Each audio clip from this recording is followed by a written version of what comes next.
The Mystery of the Pearl Necklace by Baroness Orczy.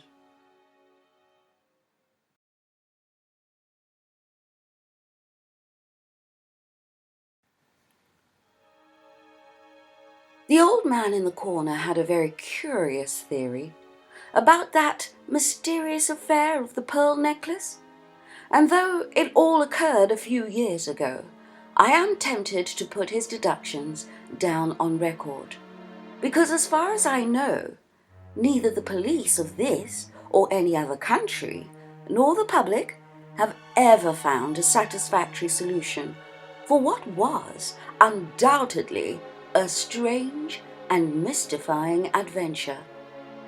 I remembered the case quite well when first he spoke to me about it one afternoon in what had become my favourite tea hunt in Fleet Street. The only thing I was not quite certain of was the identity of the august personage to whom the pearl necklace was to be presented. I did know, of course, that she belonged to one of the reigning families of Europe, and that she had been an active and somewhat hot-headed and bitter opponent of the communist movement in her own country, in consequence of which both she and her exalted husband had been the object of more than one murderous attack by the other side. It was on the occasion of the august lady's most miraculous escape from a peculiarly well-planned and brutal assault that a number of ladies in England subscribed the sum of £15,000 for the purchase of an exquisite pearl necklace to be presented to her. Rightly or wrongly, the donors of this princely gift feared that a certain well-known political organisation on the continent would strive by every means in its power, fair or foul, to prevent this token of English goodwill from reaching the recipient. And also, as it chanced to happen, there had been, during the past few months, a large number of thefts of valuables on continental railways, and it became a question who should be entrusted by the committee of subscribers with the perilous risk of taking the necklace over for presentation. The trouble being further enhanced by the fact that in those days, the insurance companies barred one or two European countries from their comprehensive policies against theft and petty larceny, and that it was to one of those countries thus barred that the bearer of the £15,000 necklace would have to journey. Imagine the excitement, the anxiety which reigned in the hearts of the thousands of middle-class English women who had subscribed their mite to the gift. Their committee sat behind closed doors discussing the claims of various volunteers who were ready to undertake the journey. Those worthy folk were quite convinced that certain well-known leaders of anarchical organizations would be on the lookout for the booty, and would have special facilities for the theft of it at the frontier during the course of those endless customs and passport formalities for which that particular country was ever famous. Finally, the committee's choice fell upon a certain Captain Arthur Saunders, nephew of Sir Montague Bowden, who was chairman of the Ladies' Committee. Captain Saunders had, it seems, travelled abroad a great deal, and his wife was foreign, Swedish, so it was understood. It was thought that if he went abroad now in the company of his wife, the object of their journey might be thought to be a visit to Mrs. Saunders' relations, and the conveying of the pearl necklace to its destination might thus remain more or less a secret. The choice was approved by all the subscribers, and it was decided that Captain and Mrs. Saunders should start by the 10 a.m. train for Paris on the 16th of March. Captain Saunders was to call the previous afternoon at a certain bank in Charing Cross, where the necklace was deposited, and there receive it as an almost sacred trust from the hands of the manager. Further, it was arranged that Mrs. Saunders should immediately, on arrival in Paris, send a wire to Mrs. Berners, a great friend of hers who was the secretary of the committee, and in fact that she should keep the committee informed of Captain Saunders's well-being at all the more important points of their journey. And thus they started. But no news came from Paris on the 16th. At first, no anxiety was felt on that score, everyone being ready to surmise that the Calais-Paris train had been late in, and that the Saunderses had perhaps only barely time to clear their luggage at the customs and catch the train de luxe, which would take them on via Cologne without a chance of sending the promised telegram.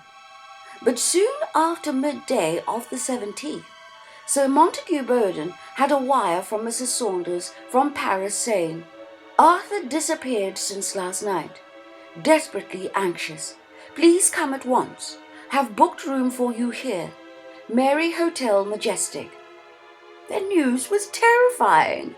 However, Sir Montague Bowden, with commendable zeal, at once wired to Mary announcing his immediate departure for Paris, and it was then too late for him to catch the afternoon continental train. He started by the evening one, travelling all night and arriving at the Hotel Majestic in the early morning. As soon as he had had a bath and some breakfast, he went in search of information. He found that the French police already had the affaire in hand, but that they had not so far the slightest clue to the mysterious disappearance of Le Captain Saunders. He found the management of the Majestic in a state of offended dignity, and Mrs. Saunders in one that verged on hysteria. But fortunately he had also found at the hotel a Mr. Hasberg, brother of Mrs. Saunders, a Swedish businessman of remarkable coolness and clearness of judgment, who promptly put him au fait with what had occurred. It seems that Mr. Hasberg was settled in business in Paris, and that he had hoped to catch a glimpse of his sister and brother-in-law on the evening of the 16th at the Gare du Nord, on their way through to the east, but that on that very morning he had received a telegram from Mary asking him to book a couple of rooms, a bedroom and a sitting room, for one night for them at the Hotel Majestic. This Mr. Hasberg did, glad enough that he would see something more of his sister than he had been led to hope. On the afternoon of the 16th, he was kept late at business, and was unable to meet the Saunderses at the station, but towards 9 o'clock he walked round to the Majestic, hoping to find them in. Their room was on the 3rd floor. Mr. Hasberg went up in the lift. As soon as he reached number 301, he became aware of a buzz of conversation coming from within, which, however, ceased as soon as he had pushed open the door. On entering the room he saw that Captain Saunders had a visitor, a tall, thick-set man, who wore an old-fashioned, heavy moustache and large gold-rimmed spectacles. At sight of Mr. Hasberg, the man clapped his hat, a bowler, on his head, pulled his coat collar over his ears, and with a hasty, "Well, so long, old man, I'll wait till tomorrow," spoken with a strong foreign accent, he walked rapidly out of the room and down the corridor. Hasberg stood for a moment in the doorway to watch the disappearing personage, but he did this without any ulterior motive or thought of suspicion. Then he turned back into the room and greeted his brother-in-law. Saunders seemed to Hasberg to be nervous and ill at ease. In response to the latter's inquiry after Mary, he explained that she had remained in her room as he had a man to see on business. Hasberg made some casual remark about this visitor, and then Mary Saunders came in. She too appeared troubled and agitated, and as soon as she had greeted her brother, she turned to her husband and asked very eagerly, "Well, has he gone?"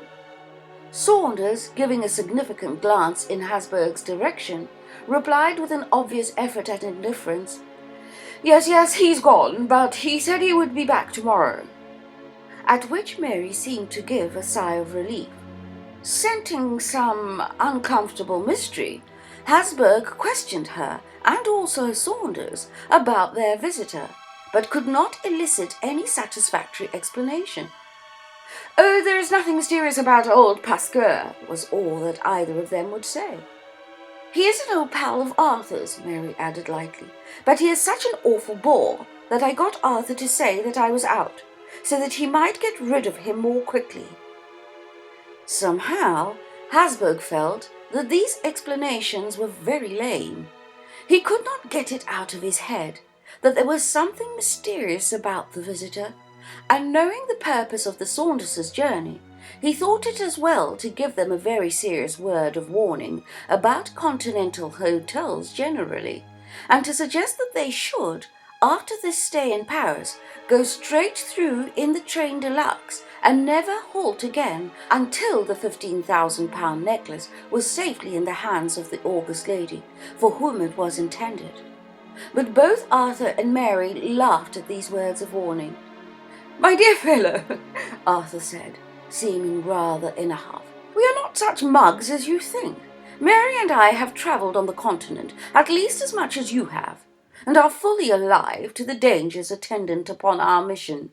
As a matter of fact, the moment we arrived, I gave the necklace in its own padlocked tin box, just as I brought it over from England, in charge of the hotel management, who immediately locked it up in their strong room. So even if a good old Pasquier had designs on it, which I can assure you he has not, he would stand no chance of getting hold of it. And now sit down, there's a good old chap, and talk of something else." Only half reassured, Hasburg sat down and had a chat, but he did not stay long. Mary was obviously tired, and soon said good night. Arthur offered to accompany his brother-in-law to the latter's lodgings in the Rue de Monsigny.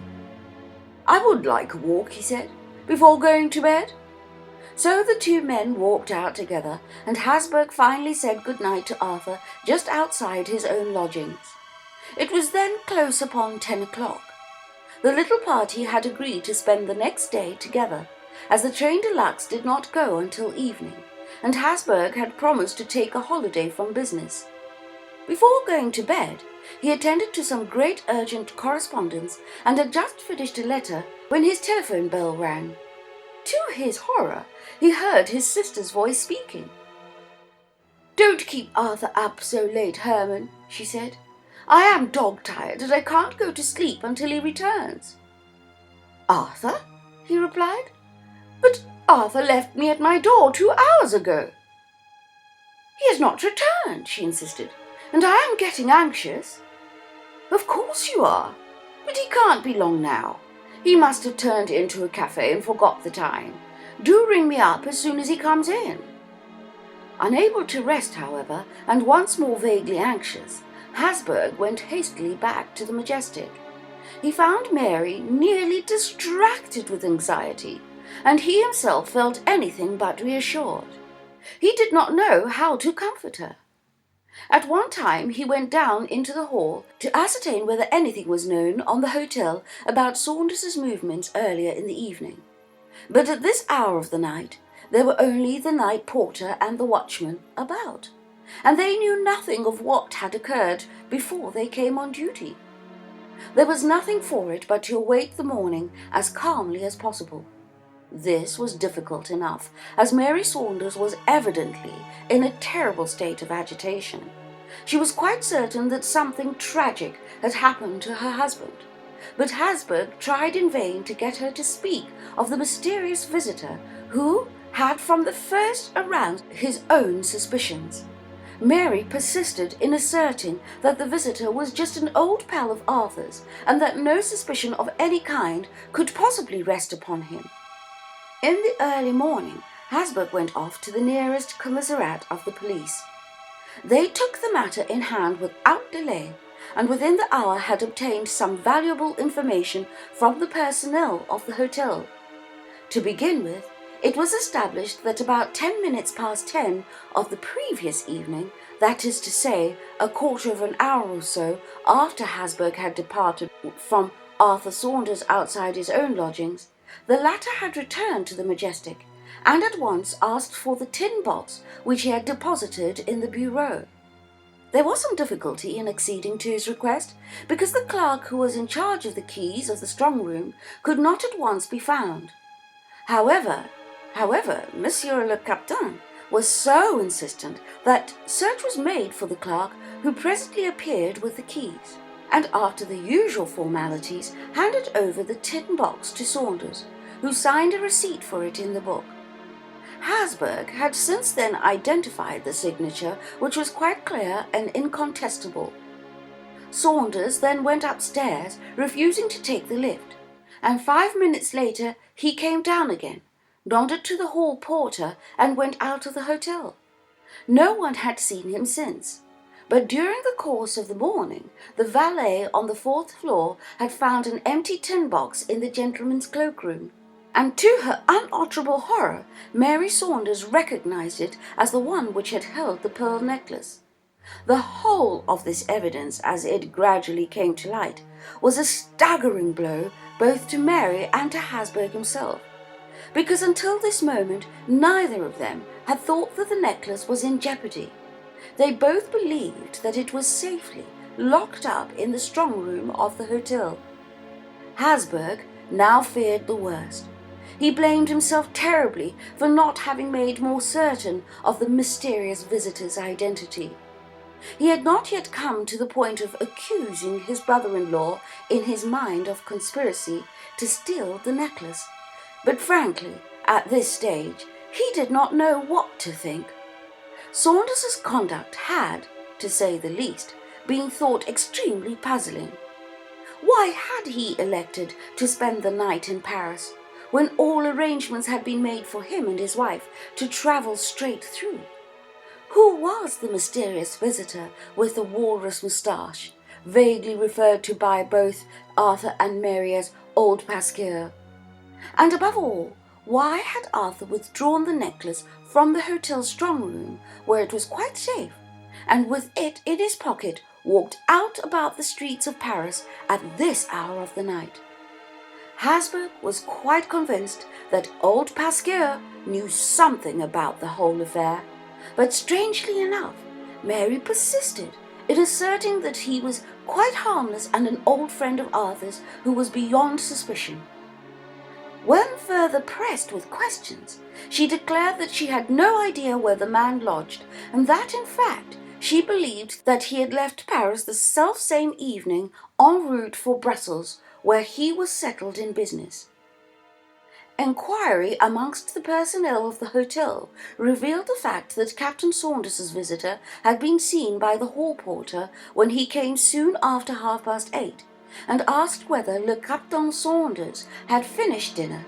His question being answered in the affirmative, he went upstairs, refusing to take the lift.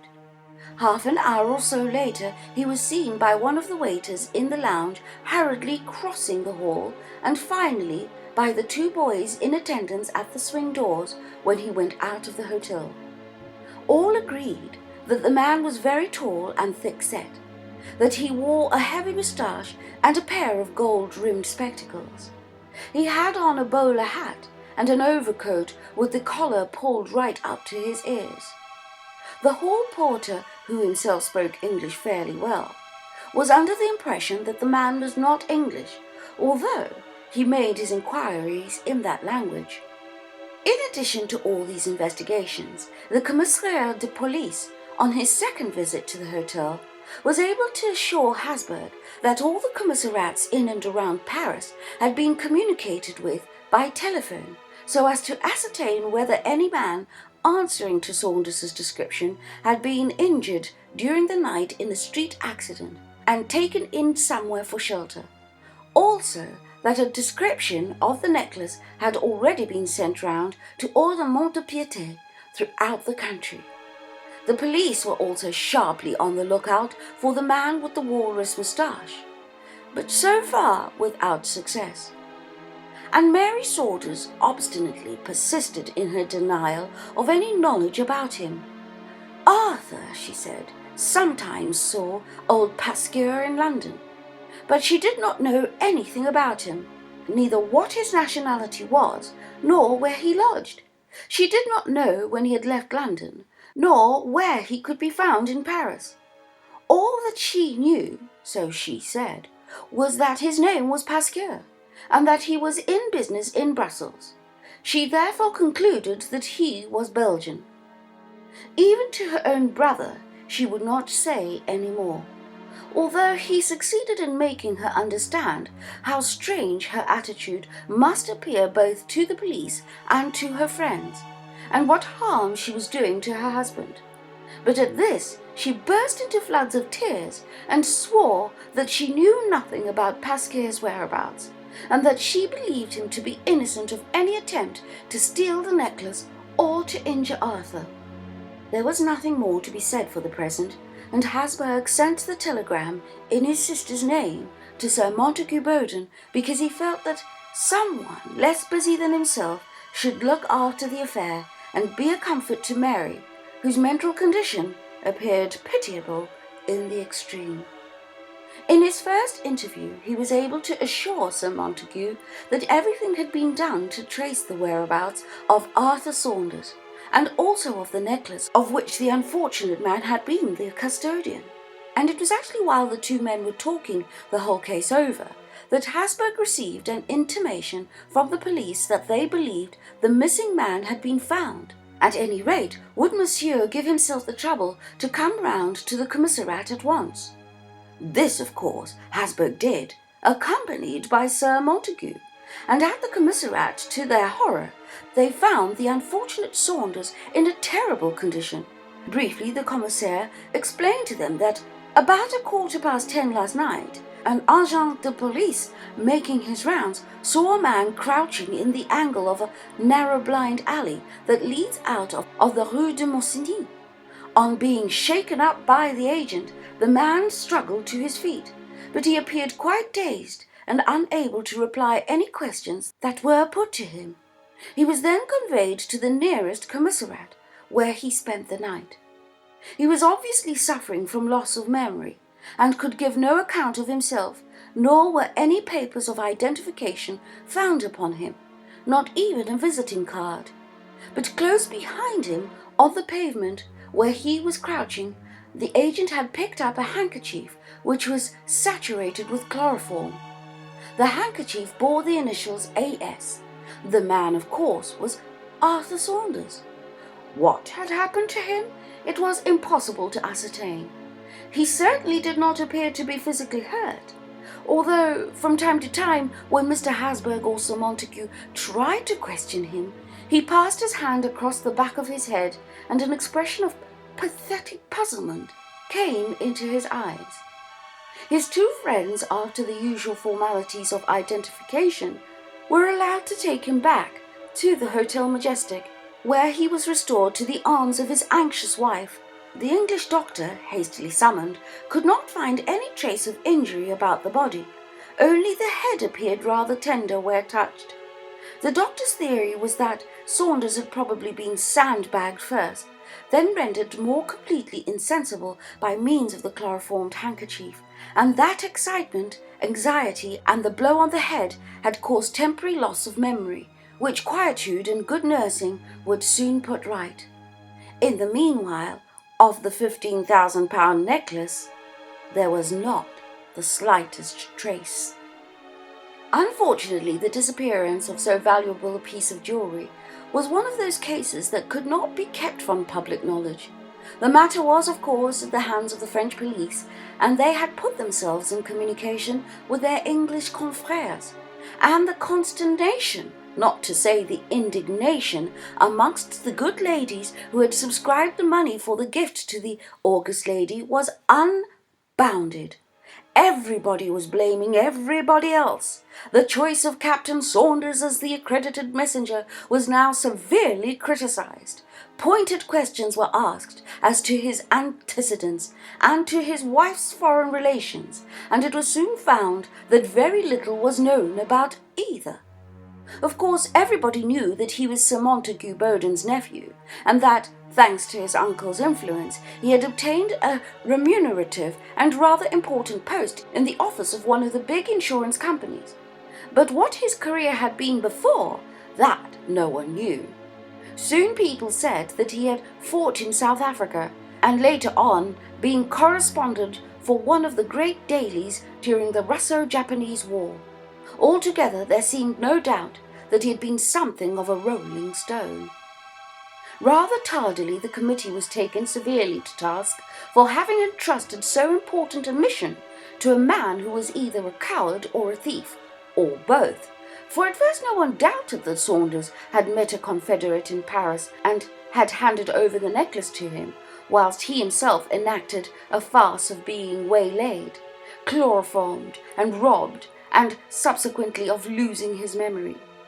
But presently another version of the mystery was started by some amateur detective, and it found credence with quite a good many people. This was that Sir Montague Bowden had connived at the theft with Mrs. Saunders' relations, that the man with the walrus moustache did not exist at all, or was in very truth a harmless old friend of Captain Saunders, and that it was Hasburg who had induced his brother-in-law to withdraw the necklace from the hotel strong-room and to bring it to the Rue de Monsigny. That in fact it was the same perfidious Swede that had waylaid the credulous Englishman, chloroformed and robbed him of the precious necklace. In the meanwhile, the police in England had, of course, been communicated with by their French confrères. But before they could move in the matter or enjoin discretion on all concerned, an enterprising young man on the staff of the Express Post had interviewed Mrs. Elizabeth Spicer, who was the parlour-maid at the Saunders' flat in Sloane Street. The young lady, it seems, had something to say about a gentleman named Pasquier, who was not an infrequent visitor at the flat. She described him as a fine tall gentleman who wore large gold-rimmed spectacles and a full military moustache. It seems that the last time Miss Elizabeth saw him was 2 days before her master and mistress's departure for abroad. Mr. Pasquier called late that evening and stayed till past 10 o'clock. When Elizabeth was rung for in order to show him out, he was saying goodbye to the captain in the hall, and she heard him say, in his funny foreign way, as she put it, "Well, I shall be in Paris as soon as you. Think it over, my friend." And on the top of that came a story told by Henry Tidy, Sir Montague Bowden's butler. According to him, Captain Saunders called at Sir Montague Bowden's house in Lowndes Street on the afternoon of the 15th. The two gentlemen remained closeted together in the library for nearly an hour, when Tidy was summoned to show the visitor out. Sir Montague, it seems, went to the front door with his nephew, and as the latter finally wished him goodbye, Sir Montague said to him, "My dear boy, you can take it from me that there's nothing to worry about, and in any case I am afraid that it is too late to make any fresh arrangements." "It's because of Mary," the captain rejoined. "She has made herself quite ill over it." "The journey will do her good," Sir Montague went on pleasantly. "But if I were you, I would have a good talk with your brother-in-law. He must know his Paris well. Take my advice and spend the night at the Majestic. You can always get rooms there." The conversation Tidy had heard quite distinctly. This conversation Tidy heard quite distinctly, and he had related the whole incident both to the journalist and to the police. After that, the amateur investigators of crime were divided into two camps. There were those who persisted in thinking that Pasquier and Saunders, and probably Mrs. Saunders also, had conspired together to steal the necklace, and that Saunders had acted the farce of being waylaid and robbed and losing his memory. They based their deductions on Elizabeth Spicer's evidence, and on Mary Saunders's extraordinary persistence in trying to shield the mysterious Pasquier. But other people, getting hold of Henry Tidy's story, deduced from it that it was indeed Sir Montague Bowden who had planned the whole thing in conjunction with Hasburg, since it was he who had persuaded Saunders to spend the night in Paris, thus giving his accomplice the opportunity of assaulting Saunders and stealing the necklace. To these wiseacres, old Pasquier was indeed a harmless old pal of Arthur's, whose presence that evening at the Majestic was either a fable invented by Hasburg, or one quite innocent in purpose. In vain did Sir Montague try to explain away Tidy's evidence. Arthur, he said, had certainly called upon him that last afternoon, but what he seemed worried about was his wife's health, He feared that she would not be strong enough to undertake the long journey without a break. So, Sir Montague had advised him to spend the night in Paris, and in any case to talk the matter over with Mary's brother. The conversation overheard by Tidy could certainly admit of this explanation, but it did not satisfy the many amateur detectives who preferred to see a criminal in the chairman of the committee rather than a harmless old gentleman, as eager as themselves to find a solution to the mystery. And while people argued and wrangled, there was no news of the necklace, and none of the many with the walrus moustache. No doubt that worthy had by now shaved off his hirsute adornment and grown a beard. He had certainly succeeded in evading the police. Whether he had gone to Brussels or succeeded in crossing the German frontier, no one could say. His disappearance certainly bore out the theory of his being the guilty party with the connivance of Saunders, as against the Boden-Hasberg theory. As for the necklace, it had probably been already taken to pieces, and the pearls would presently be disposed of one by one to some unscrupulous continental dealers, when the first hue and cry after them had died away. Captain Saunders was said to be slowly recovering from his loss of memory and subsequent breakdown. Everyone at home was waiting to hear what explanation he would give of his amazing conduct in taking the necklace out of the hotel strong room late that night and sallying forth with it into the streets of Paris at that hour. The explanation came after about a fortnight of suspense in a letter from Mary to her friend Mrs. Berners. Arthur, she said, had told her that on the fateful evening, after he parted from Mr. Hasberg in the Rue de Monsigny, he had felt restless and anxious about what the latter had told him on the subject of foreign hotels, and he was suddenly seized with the idea that the necklace was not safe in the care of the management of the Majestic, because there would come a moment when he would have to claim the tin box, and this would probably be handed over to him when the hall of the hotel was crowded, and the eyes of expert thieves would then follow his every movement. Therefore, he went back to the hotel, claimed the tin box, and as the latter was large and cumbersome, he got rid of it in one of the cloakrooms of the hotel, slipped the necklace in its velvet case in the pocket of his overcoat, and went out with the intention of asking Hasberg to take care of it for him, and only to hand it back to him when, on the following evening, the train de luxe was on the point of starting. He had been in sight of Hasberg's lodgings when, without the slightest warning, a dull blow on the back of his head, coming he knew not whence, robbed him of his consciousness. This explanation, however, was voted unanimously to be very lame, and it was, on the whole, as well as that the Saunderses had decided to remain abroad for a time. The ladies especially, and above all those who had put their money together for the necklace, were very bitter against him. On the other hand, Sir Montague Boden was having a very rough time of it. He had already had one or two very unpleasant word tussles with some outspoken friends of his, and there was talk of a slander action that would certainly be a cause célèbre when it came on. Thus, the arguments went on in endless succession until one day. Well, I do remember the excitement that spread throughout the town as soon as the incident became known. There was a terrible row in one of those big clubs in Piccadilly. Sir Montague Boden was insulted by one of his fellow members. He was called a thief and asked what share he was getting out of the sale of the necklace. Of course, the man who spoke in this unwarranted fashion was drunk at the time, but nevertheless it was a terrible position for Sir Montague, because his opponent grew more and more abusive, and he himself more and more indignant. He realized that he had practically no friends who would stand by him in the dispute. Some of the members tried to stop the row, and others appeared indifferent, but no one sided with him or returned abuse for abuse on his behalf.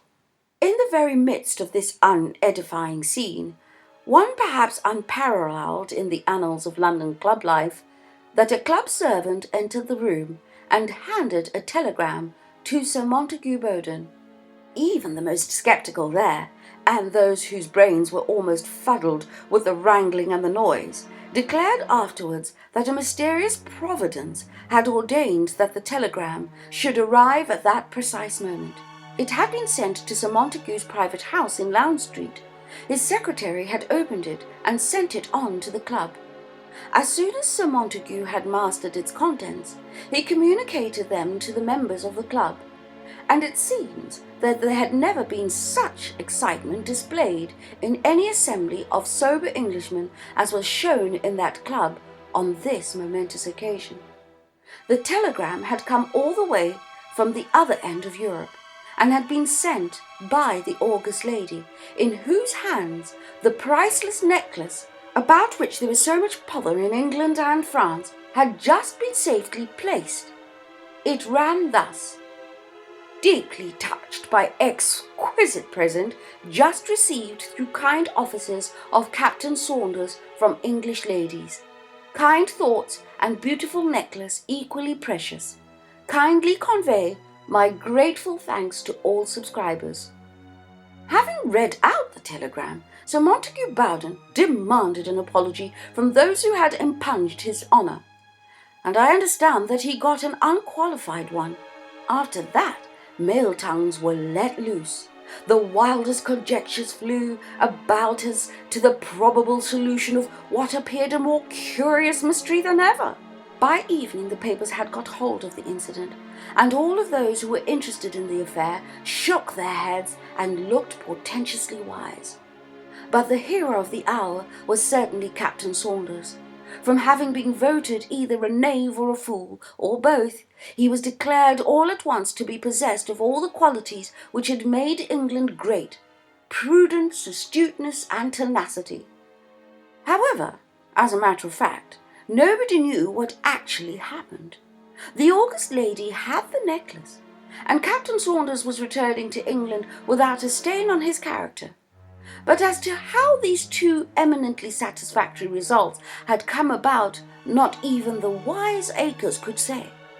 Captain and Mrs. Saunders arrived in England a few days later, everyone agog with curiosity, and the poor things had hardly stepped out of the train before they were besieged by newspaper men and pressed with questions.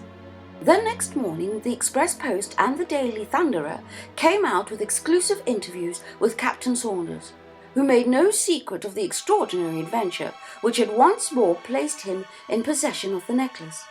It seems that he and his wife, on coming out of the Magdalen Church on Easter Sunday, were hustled at the top of the steps by a man whose face they did not see, and who pushed past them very hastily and roughly.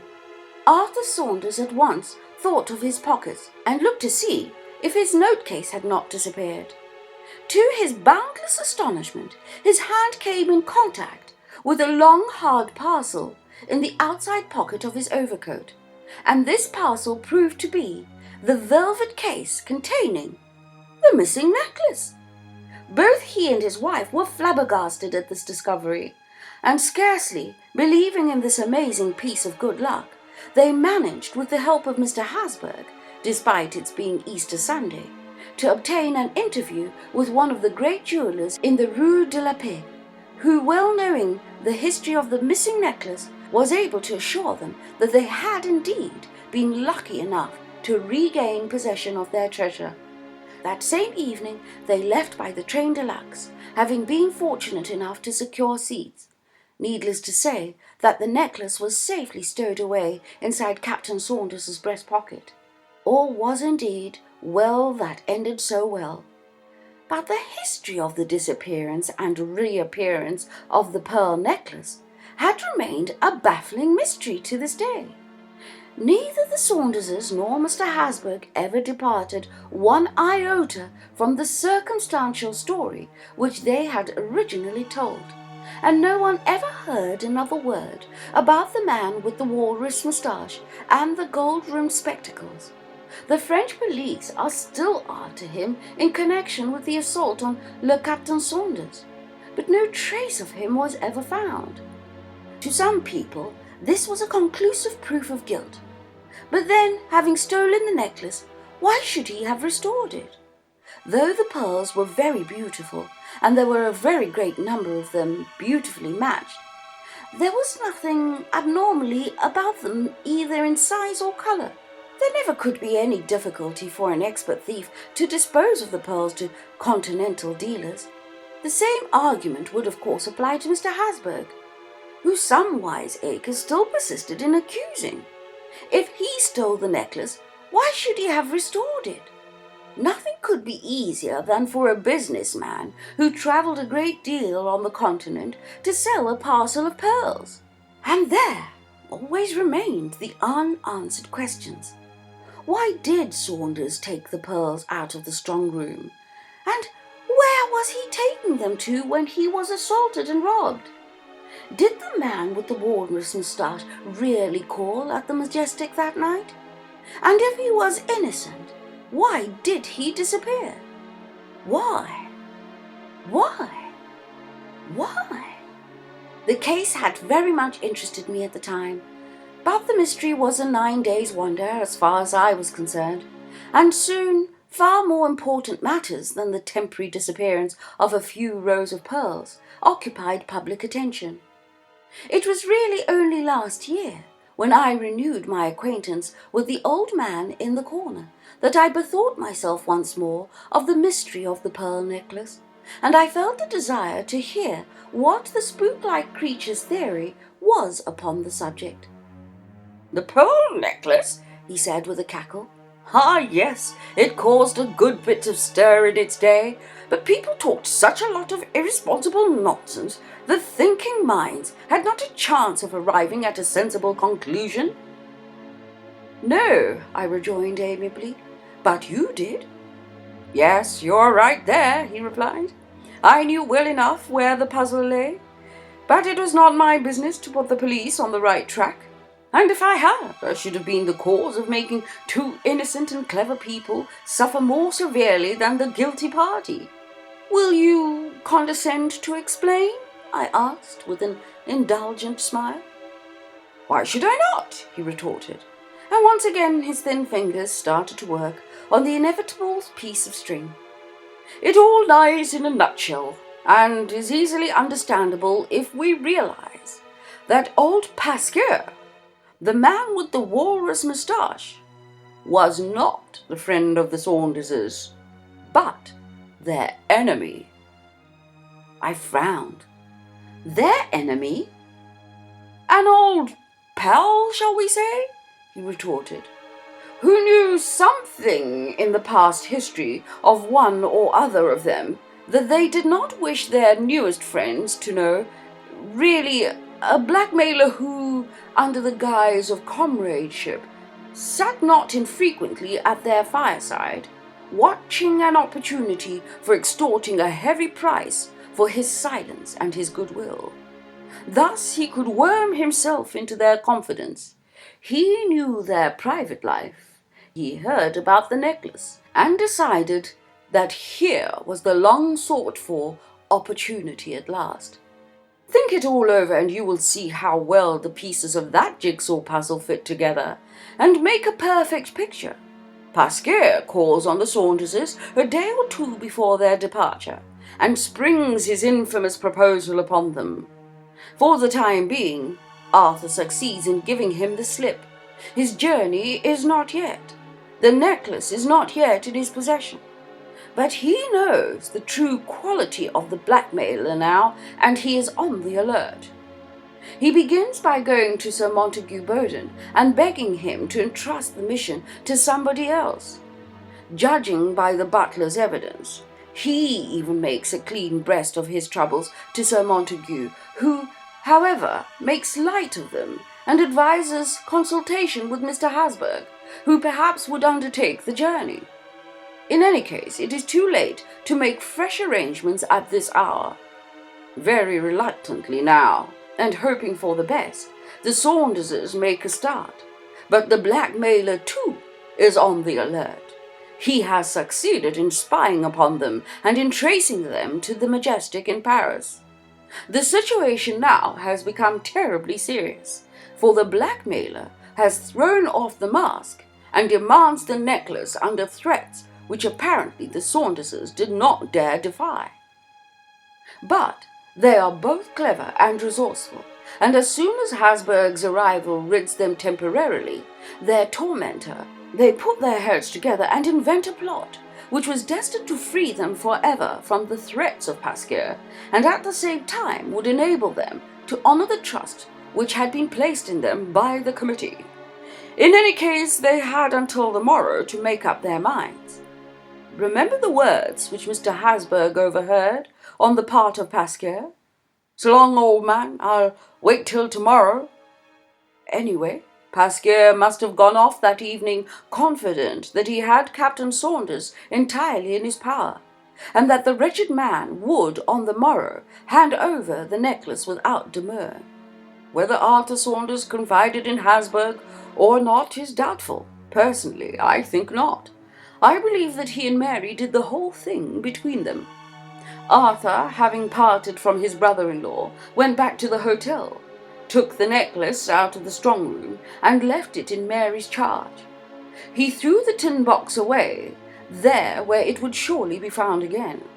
Then he went as far as the Rue de la Mousine, and crouched seemingly unconscious in the blind alley, having previously taken the precaution of saturating his handkerchief with chloroform. Thus, the two clever conspirators cut the ground from under the blackmailer's feet, for the latter now had the police after him for an assault, which he might find very difficult to disprove, even if he cleared himself of the charge of having stolen the necklace. Anyway, he would remain a discredited man, and his threats would in the future be defied, because if he dared come out in the open after that, public feeling would be so bitter against him for a crime which he had not committed that he would never be listened to if he tried to do Captain Saunders an injury. And it was with a view of keeping public indignation at boiling pitch against the supposed thief that the Saunderses kept up the comedy for so long. To my mind, that was a very clever move. Then they came out with the story of the restoration of the necklace and became the heroes of the hour. "Think it over," the funny creep, as he finally stuffed his bit of string back into his pocket and rose from the table. "Think it over, and you will realize at once that everything happened just as I have related, and that it is the only theory that fits in with the facts that are known. You'll also agree with me, I think, that Captain and Mrs. Saunders chose the one way of ridding themselves effectually of a dangerous blackmailer. The police were after him for a long time, as they still believed that he had something to do with the theft of the necklace and with the assault of Monsieur le Captain Saunders. But presently 1914 came along, and what became of the man of the walrus moustache no one ever knew. What his nationality was never stated at the time, but whatever it was, it would, I imagine, be a bar against his obtaining a visa on his passport for the purpose of visiting England and blackmailing Arthur Saunders. But it was a curious case.